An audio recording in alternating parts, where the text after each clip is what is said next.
বন্ধুরা আপনারা কি আপনাদের জিমেল আইডির ভুলে যাওয়া পাসওয়ার্ড দেখতে চান, জানতে চান কিভাবে জিমেলের পাসওয়ার্ড দেখতে হয়, তাহলে আপনি সঠিক ভিডিওতে ক্লিক করেছেন। কারণ এই ভিডিওতে আমি আপনাদের দেখিয়ে দেব কিভাবে আপনি জিমেলে ভুলে যাওয়া পাসওয়ার্ডকে ফোন থেকে বের করবেন। তাই ভিডিওটাকে স্কিপ না করে শেষ পর্যন্ত দেখবেন। ভালো লাগলে অবশ্যই একটি লাইক করবেন। আপনাদের এক লাইক আমাদের মোটিভেট করে পরবর্তী ভিডিও বানাতে। তাহলে আর কথা না বাড়িয়ে চলুন কিভাবে দেখতে হয় দেখে নিই। তো এর জন্য আপনাকে সবার প্রথমেই ফোনের সেটিংস ওপেন করতে হবে। তো আপনি ফোনের সেটিংসকে ওপেন করে এখন আপনি সেটিংসের নিচে আসুন। নিচে এখানে দেখতে পাবেন গুগল। তো এখান থেকে গুগলে ক্লিক করবেন। গুগলে ক্লিক করে দেওয়ার পর এখন এখান থেকে অল সার্ভিসেসে ক্লিক করবেন। তারপর আপনি স্ক্রল ডাউন করে এখান থেকে অটো ফিল উইথ গুগল এই সেটিংসটাকে খুঁজে বার করুন। তো এখান থেকে অটো ফিল উইথ গুগলে ক্লিক করার পর এখন এখানে আপনি দেখতে পাবেন গুগল পাসওয়ার্ড ম্যানেজার। তো এখান থেকে গুগল পাসওয়ার্ড ম্যানেজারে ক্লিক করবেন। তারপর আপনি এখানে দেখতে পাবেন google.com। তো এখন জিমেল আইডির পাসওয়ার্ড দেখতে হলে কিন্তু আপনাকে google.com-এ ক্লিক করতে হবে। তারপর এখানে ফোনে স্ক্রিন লক দিয়ে দিতে হবে।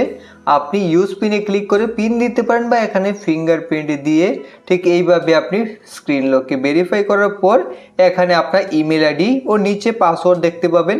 চোখের আইকনে ক্লিক করলে আপনি এখান থেকে পাসওয়ার্ড দেখে নিতে পারেন। আর যদি এইভাবে আপনাদের ফোনে পাসওয়ার্ড না আসে তাহলে চলুন আমি আপনাদের দ্বিতীয় উপায় দেখিয়ে দিই। তো এর জন্য আপনাকে ফোন থেকে জিমেল অ্যাপ্লিকেশনটাকে ওপেন করতে হবে। তো আপনি জিমেলকে ওপেন করে নেবেন। জিমেলকে ওপেন করার পর এখন ডান দিকে প্রোফাইলে ক্লিক করবেন। তারপর এখান থেকে ম্যানেজ ইউর গুগল অ্যাকাউন্টে ক্লিক করে দেবেন। এখন এখান থেকে আপনারা গুগল পাসওয়ার্ডে ক্লিক করে দেবেন। গুগল পাসওয়ার্ডে ক্লিক করে দেওয়ার পর এইভাবে পেজে লোড হবে। তারপর আপনাকে ফোনে স্ক্রিন লক দিয়ে ভেরিফাই করতে হবে। তো আপনি স্ক্রিন লক দিয়ে ভেরিফাই করে নেবেন।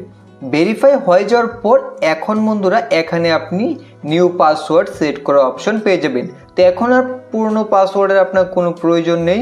এখন আপনি এখানে একটা নতুন পাসওয়ার্ড দেবেন। সেই পাসওয়ার্ডটাকে এখানে আবার দিয়ে যখন আপনি চেঞ্জ পাসওয়ার্ডে ক্লিক করবেন তারপর আপনি যে নতুন পাসওয়ার্ড বানিয়েছেন সেই পাসওয়ার্ড দিয়ে অন্য ফোনে বা কোথাও লগ ইন করতে হবে। আপনার পুরনো পাসওয়ার্ডের এখন আর কোনো দরকার নেই।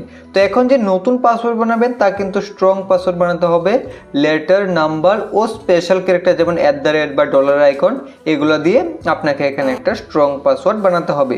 তো আপনি এখানে একটা পাসওয়ার্ড বানিয়ে নিন। এখন সেম পাসওয়ার্ড এখানে আবার কনফার্ম নিউ পাসওয়ার্ডের জায়গায় দিয়ে দেওয়ার পর এখন এখান থেকে চেঞ্জ পাসওয়ার্ডে ক্লিক করবেন। চেঞ্জ পাসওয়ার্ডে ক্লিক করে দেওয়ার পর এখন আপনার যে জিমেল আইডির পাসওয়ার্ড তা চেঞ্জ হয়ে গেছে।